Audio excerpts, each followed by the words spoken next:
கிருத்திகை என்று முருகனை இப்படி வழிபடுங்க, எல்லா நன்மைகளும் நடைபெறும்.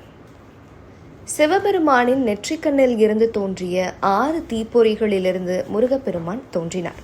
இந்த 6 குழந்தைகளையும் கார்த்திகை பெண்கள் 6 பேர் பாலூட்டி வளர்த்தனர். முருகப்பெருமானை சரவண பொய்கையிலிருந்து எடுத்து வளர்த்த கார்த்திகை பெண்களுக்கு சிறப்பு சேர்க்கும் விதமாக சிவபெருமானவர்கள் பெயரிலேயே முருகன் கார்த்திகேயன் என்ற பெயர் பெறுவார். இந்த நிலையில் கிருத்திகை விரதம் இருக்கும் முறைகளை பார்க்கலாம். முருகனின் அருள் பெற்றதாக கிருத்திகை விரதம் இருப்பவர்கள் அதிகாலையில் எழுந்து குளித்து முடித்துவிட்டு பூஜை அறையில் முருகப்பெருமான் படத்திற்கு பூக்களை சாற்றி தீபம் ஏற்றி காலை முதல் மாலை வரை உணவு ஏதும் உண்ணாமல் விரதம் இருந்து மாலையில் முருகன் படத்திற்கு நெய்வேத்தியம் படைத்து தீபம் ஏற்றி வழிபட வேண்டும்.